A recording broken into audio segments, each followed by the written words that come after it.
Tailuaren oinetan urrezko izki analfabetoz idatzia, hoi eskuarra gales dadila etxetan irakur zitekeen, bere kantarik famatuenaren errepika.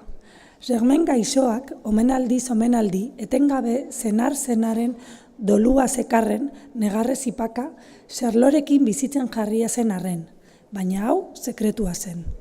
Osagarri handiko artzainen memoria etzen erraz ezabatzen gure herrian. Bi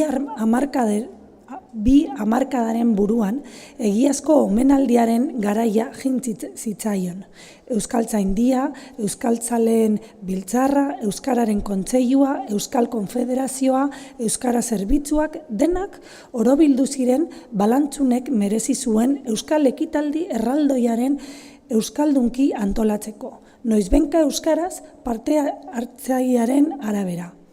Ospetsuak norbere ordezkariaren bidez balantzunen 5 aurretarik herrian gazna egiten geratu azken semearekin juntatu ziren.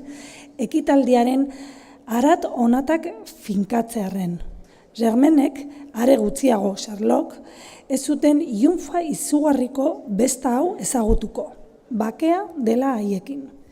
Henri semea aitaz arroz egoen, askotan eskualdunak, espainolak anitz, aitaren fama estakuruz, baserrira trumilka zetozkiolako gaznaren erostera.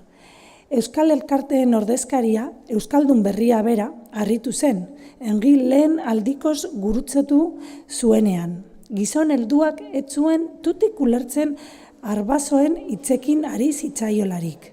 Je pige la pas. Qu'est-ce que tu dis? Parle-moi français.